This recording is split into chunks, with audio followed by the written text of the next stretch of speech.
उठाएंगे मसल्स मजबूत नहीं होंगे। तो इसी हवाले से आज हम बात करेंगे। मेरे साथ मौजूद हैं उज़ैर। अस्सलाम वालेकुम, कैसे हैं आप? वालेकुम सलाम, मैं ठीक। अच्छा उज़ैर, सबसे पहले बताएं कि कार्डियो और स्ट्रेंथ ट्रेनिंग ये क्या होता है और इसमें बेसिक डिफरेंस क्या है? अच्छा बेली, दोनों ही बेसिकली हमारे जो एक्सरसाइज के मोड होते हैं। कार्डियो में normally you go with like treadmill आप करते हैं, कुछ बॉडी वेट मूवमेंट होती हैं वो भी कार्डियो में शामिल होती हैं, रनिंग आप करते हैं, जॉग करते हैं, सब कार्डियो में शामिल कंसिडर होती हैं। स्ट्रेंथ ट्रेनिंग ऑफ कोर्स जिसमें डिस्टेंस ट्रेनिंग होती है, इसमें आप वेट लिफ्टिंग करते हैं, ये स्ट्रेंथ के उसमें आती है। अब अक्सर लोगों का कोई सवाल ये होता है कि हम ज़्यादा कार्डियो करें या वेट ट्रेनिंग पे फोकस करें या इनकी क्या मिक्स एंड मैच कॉम्बिनेशन रखें। It all depends on the goal कि आपका गोल क्या है। If you coming up with the goal कि जी मेरा गोल इस वक्त फैट लॉस और बॉडी टोनिंग है, तो उसमें द बेस्ट फार्मूला है वो ये है कि आप दोनों का कॉम्बिनेशन रखें। सर्टन अमाउंट जो है वो आपकी कार्डियो की भी होनी चाहिए वर्कआउट में as a part of routine, और उसमें स्ट्रेंथ ट्रेनिंग भी होनी चाहिए। 60-40 70-30 की रेशियो चलती है। इसमें 70% आप अपना स्ट्रेंथ ट्रेनिंग पे फोकस करते हैं और 30% आप कार्डियो पे फोकस करते हैं। ठीक है। दोनों के अपने अपने बेनिफिट और अपने अपने फ़ायदे हैं, बट अल्टीमेटली किसी भी ट्रेनर से आप पूछेंगे जो वाइज आपको मशवरा देगा वो यही कहेगा कि focus on your strength training, because ultimately that leads to longevity. और उसके अलावा बेसिकली आपको मेटाबॉलिज्म में अगर आपने वेट लॉस करना है, और सबसे इंपॉर्टेंट चीज़ जो लोग जिम के लिए करते हैं, द बॉडी शेप। तो अगर आपको अच्छी बॉडी शेप चाहिए और आप समझते हैं कि आपकी बॉडी कटोरिंग और कटिंग अच्छी नज़र आए, तो उसके लिए स्ट्रेंथ ट्रेनिंग ही रिकमेंडेड है। ठीक है। तो जो बिगनर है जिसने अभी स्टार्ट किया है वो कैसे कर सकता है? ये उसके लिए क्या टिप्स होनी चाहिए, क्या चीज़ है, क्या प्रिकॉशनरी मेजर्स हैं? देखिए बिगनर्स तो पहले जो भी जा रहा है वो तो अगर वो जिम फर्स्ट टाइम लाइफ में जा रहा है तो उसके लिए बहुत ज़रूरी है कि पहले वो अंडरस्टैंडिंग करे कि वो मशीन्स की अंडरस्टैंडिंग करे कि कौन सी मशीन किस मसल पार्ट के लिए यूज़ होती है, वेरी इंपॉर्टेंटली। और मैं हमेशा ये कहता हूँ, मशवरा देता हूँ कि कभी भी सुपरविजन के बगैर आप वर्कआउट ना करें अगर आप बिगनर हैं। अच्छा। स्पेशली स्ट्रेंथ ट्रेनिंग, क्योंकि स्ट्रेंथ ट्रेनिंग में वेट इन्वॉल्व है। आपने वेट को एक सर्टन एंगल से लिफ्ट करना है, उसकी सर्टन फॉर्म है, उसकी पोजीशनिंग है। अगर आप किसी गाइडेंस के बगैर करेंगे ऑफ कोर्स वेरी इजीली आप इंजरी को एक्सेप्ट कर लेंगे और आपकी बॉडी में अगेन आपकी बॉडी फिर एक उसमें चली जाएगी रिहैब फेज में और आपको रिकवर करके वापस आना पड़ेगा। तो बेहतर तरीका ये है कि आप सबसे पहले गाइडेंस लें कि मुझे कौन सी मशीनरी यूज़ करनी है, कितने मसल पार्ट एक दिन में ट्रेन करने हैं, किस मसल पार्ट को पहले करना है, किसको बाद में करना है, कितना ड्यूरेशन देना है, कितनी रेपिटेशंस हैं, कितने सेट हैं। तो ये सब मैकेनिज्म है, एक साइंस है पूरी। इसको अंडरस्टैंड करने के लिए टीचर का होना बहुत ज़रूरी है। ठीक है। अच्छा ये बताएं कि अगर किसी की एज ज़्यादा हो रही है तो उसके लिए क्या कार्डियो ज़्यादा बेहतर है या स्ट्रेंथ ट्रेनिंग?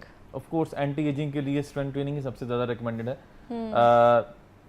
एक्चुअली वो बहुत हेल्प आउट करती है। अगर लेट 30s में जाके या अर्ली 40s में जाके भी अगर आप स्ट्रेंथ ट्रेनिंग को शुरू करते हैं तो that is a very good anti ageing tool itself. तो कार्डियो तो आपका बेसिकली जितना एक्सेस कार्डियो करेंगे आपका उतना मसल लॉस होना शुरू हो जाता है एक्सेस कार्डियो से। तो मसल लॉस तो हमने करना नहीं, हमारा मकसद तो है फैट लॉस।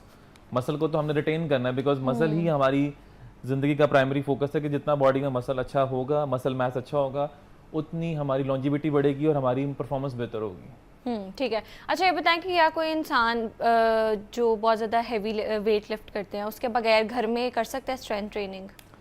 अच्छा स्ट्रेंथ ट्रेनिंग के लिए बेसिकली देखें, अगर आपके पास छोटे मोटे देखें वेट्स जब तक नहीं होंगे तो आप ऑफकोर्स घर में नहीं कर पाते। घर में आप primarily body weight training, cardio based training, resistance training थोड़ी बहुत कर सकते हैं, बट स्ट्रेंथ ट्रेनिंग बेसिकली आप घर में इसलिए नहीं कर सकते अगर तो आपके पास है, if you have a dumbbells. अगर तो आप डंबल्स ले आते हैं वो उसी की बेस पे अगर आप कर लेते हैं वो आपकी हो सकती है। ठीक है। क्योंकि घर में ऑफ कोर्स बड़ी बड़ी मशीनरी का होना मुमकिन नहीं होता। जिम एक पर्पस के लिए बनाया गया तो उस पर्पस के लिए उसको आप ये तो नहीं कहते कि हॉस्पिटल घर आ जाए। राइट। तो आप घर पे मैक्सिमम ड्रिप लगवा सकते हैं या इंजेक्शन लगवा सकते हैं, बाकी सामान के लिए आपको हॉस्पिटल जाना पड़ता है। तो जिम भी ऐसे ही है बेसिकली, थोड़े मोटे इक्विपमेंट आप रख के आप उसको डिवाइस कर सकते हैं। अच्छा ट्रेनर अगर आपके पास है तो वो आपको एक सिस्टम बना देगा, बट अगेन वो फैसिलिटी घर पे नहीं हो सकती जो आपको जिम में मिलेगी। बिल्कुल। ऐसे एक कॉलर है, उनका सवाल लेते हैं जी। अस्सलाम वालेकुम। अस्सलाम वालेकुम मैम। जी वालेकुम अस्सलाम। अपना टीवी पीछे से म्यूट कर लें।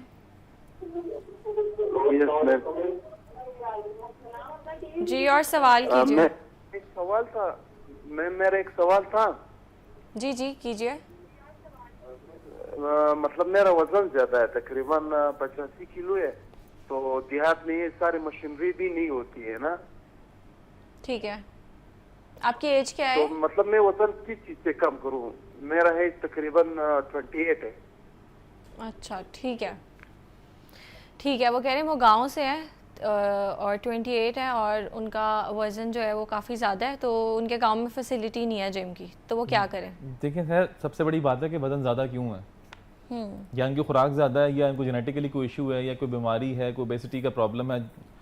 सो इसको डायग्नोज करना बहुत ज़रूरी है। ज़रूरी नहीं है कि आपका, अब आप ये कह दीजिए कि मेरा वज़न ज़्यादा है और मेरे पास गाँव में फैसिलिटी नहीं है। इट मीन्स के अपनी डाइट तो कंट्रोल कर सकते हैं, और वैसे भी जितने भी हमारे देहाती इलाके होते हैं वहाँ पे तो अपने आप को मेंटेन करना इसलिए आसान होता है बिकॉज वहाँ पे ज़राया आमदरफ्त उस तरह के नहीं होते, वहाँ पे लोग ज़्यादा फिट भी चल होते सकते हैं लोग, वहाँ पे लंबी लंबी वॉक कर सकते हैं, वो ऑक्सीजन लेवल बहुत बेहतर होता है वहाँ पे चलने के लिए, आपको सड़क पे नहीं चलना पड़ता। तो ये बहुत वो उस लिहाज से अगर आपने कार्डियो बेस्ड चीज़ क्यों करनी है तो वो तो बहुत अच्छी है। बट प्राइमरीली ऑफ कोर्स ये बंदे जो असद साहब हैं, ये पहले देखें कि इनकी डाइट क्या चल रही है। ये खाने में बेहतियाती तो नहीं कर रहे, बहुत मुरगन ग़िज़ाएं तो नहीं खा रहे, बे टाइम तो नहीं खा रहे, जो ये खा रहे हैं वो इनकी सेहत के लिए मुज़र तो नहीं, मतलब बहुत फ्राइड आइटम इस तरह की ना हो। तो ये सब चीज़ें चेक करनी पड़ती हैं। वजन बढ़ने की खाली वजह ये नहीं थी कि आप जिम नहीं जा रहे तो वजन बढ़ रहा है। वजन बढ़ता है तो आप जिम का रुख करते हैं कि मैंने इसको कम करना है। राइट। सो बहुत इंपॉर्टेंट है कि अपने लाइफस्टाइल को देखना। लोग हमारे यहाँ भी कंप्लेंट करते हैं कि मेरा वजन बढ़ रहा है, तो कुछ लोगों में टेंडेंसी होती है वेट गेन, वो पानी पीते हैं उनका वजन बढ़ जाता है। ऐसे है। तो ये अक्सर खवातीन इस नजरिए से मेरे पास भी आती हैं कि जी हम तो पानी भी पीती हैं, हमारा थोड़ा टोटल वाटर बेस्ड किस्म की डाइट है, लेकिन हमारा फिर वेट, तो उसकी बहुत सी वजूहात हैं। एक तो टेंडेंसी आपकी बॉडी में एक्सेप्टेंस होती है, फिर इसके अलावा अगर आप पीसीओएस का शिकार हैं तब भी प्रॉब्लम हो सकती है आपको, अगर आपको थायराइड का मसला है तब भी शुगर ये प्रॉब्लम हो सकती है। सो ये सब चीज़ें करनी पड़ती हैं। अपने लैब्स को ज़रूर चेक करते रहें हर 3-4 महीने के बाद कि आप। वैसे अगर आप उनको कोई क्विक टिप्स दें तो वो कौन सी होंगी? मैं देखें किसी बंदे का वेट बढ़ रहा हो ना तो उसको ज़्यादा बेहतर टिप्स ये होगी कि अपनी डाइट पे कंट्रोल करें। जिम जाने से वजन कम नहीं उतरा होगा। तो डाइट में क्या चीज़ें ऐड करें, क्या डाइट बिल्कुल में माइनस फोकस करें कि एक तो सबसे इंपॉर्टेंट चीज़ का घर का खाना खाएं। ठीक ये है। सबसे बेसिक चीज़ हम मिस करते हैं। मैं कोई लुक्रेटिव या आर्टिफिशियल डाइट की बात नहीं कर रहा, मैं सिर्फ ये बात कर रहा हूँ कि आप जब होममेड खाना शुरू कर देंगे तो आपका आधे मसले खत्म हो जाएंगे। उसके बाद then you go into something कि जी मैंने प्रोटीन बेस्ड डाइट लेनी है। आपकी अफोर्डेबिलिटी है तो आप अपनी डाइट को ऐसा मैकेनाइज करें कि आपकी डाइट में ज़्यादा पोर्शन प्रोटीन का हो, मिनिमलिस्टिक गुड फैट हो और मिनिमलिस्टिक गुड कार्ब्स हो। ठीक है। सो ये अच्छी डाइट आप मेंटेन कर सकते हैं। और फिर इसको आगे ऑफ कोर्स आपने न्यूट्रिशियस या ट्रेनर से कंसल्ट करके उसको फाइन ट्यून करना होता है। हर 3 मंथ्स के बाद उसको आप रिविजिट करते हैं और देखते हैं कि अब मैं कहाँ कर सकता हूँ उसको चेंजेस। ठीक है, एक और कॉलर है, उनका भी सवाल लेते हैं। जी अस्सलाम वालेकुम। जी कहाँ से बात कर रहे हैं?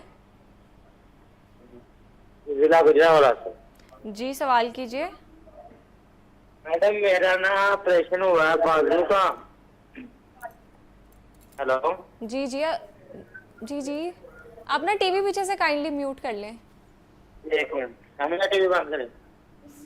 तो मेरा ना ऑपरेशन हुआ बाजू का, तो टीवी बंद करो।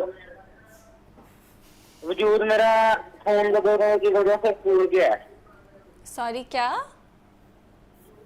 बाजू का ऑपरेशन हुआ है?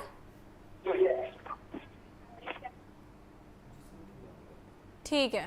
वो कह रहे हैं उनके बाजू का ऑपरेशन हुआ है और वेट थोड़ा ज़्यादा हो गया, फूल गया है, तो क्या करें वो तो देखिए ना, अगर कोई बंदा ऑपरेट जब कराता है डॉक्टर उसको बेड रेस्ट का बोलता है। अब जब आप बेड रेस्ट पे ऑफ कोर्स घर पे रहेंगे, लेटे रहेंगे, सेडेंटरी लाइफस्टाइल होगा और सब आपका खाना पीना चल रहा होगा रिकवरी के लिए, तो डॉक्टर उसमें तो वेट गेन हर अमूमन होता है। आप देखते नहीं खवातीन जब पोस्ट प्रेगनेंसी जाती हैं तो उनको बेड रेस्ट बोला जाता है 6 वीक का, 8 वीक्स का, 3 वीक का, डिपेंड कि आपकी सर्जरी किस तरह की हुई है। सो वो तो एक ऑफ कोर्स देखें सेडेंटरी लाइफस्टाइल में जब आप खा रहे हैं और उसको हजम उस तरह से नहीं कर रहे, कोई एक्टिविटी नहीं है, तो ऑफ कोर्स वेट गेन तो होना है, एक नेचुरल सी बात है। सो बात ये है कि हम सबसे इम्पोर्टेंट चीज़ हमारा लाइफस्टाइल बहुत मैटर करता है। हम किस तरह से अपनी ज़िंदगी को लेके चल रहे हैं। अगर हम एक किसी भी शोबे से ताल्लुक़ रखते हैं, वो मीडिया है, वो डॉक्टर है, वो शोबिस है, व्हाटएवर, बट पॉइंट ये है कि अगर आप उसमें अपने लिए फिजिकल एक्टिविटी परफॉर्म करने के लिए, जिसमें कोई भी रनिंग है, वॉक है, जॉग है, आप जिम कर रहे हैं, इवन मैं तो ये भी कहता हूँ अगर आप कोई स्पोर्ट्स भी खेल रहे हैं जो आपके पास, आप some people like to play, वो कहते हैं हम स्क्वॉश खेलते हैं, आजकल पैडल का ट्रेंड है, मैं पैडल खेलता हूँ, बैडमिंटन रात को खेलते हैं।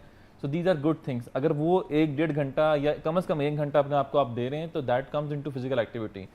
तो उसके बावजूद भी अगर आप उसके साथ भी आप बेसिकली अपने आप को अच्छा मेंटेन कर सकते हैं, बट शर्त ये है कि आपकी डाइट अच्छी हो। ठीक है। अच्छा ये बताएं, कुछ ना लड़कियां वेट ट्रेनिंग या मतलब वेट लिफ्टिंग से डरती हैं, वो कहती हैं उनको मसल्स नहीं चाहिए लड़कों की तरह, या जो एक वो फेमिनिन बॉडी टाइप है वो ना चेंज हो जाए, थोड़ी मैस्कुलिन ना लगे।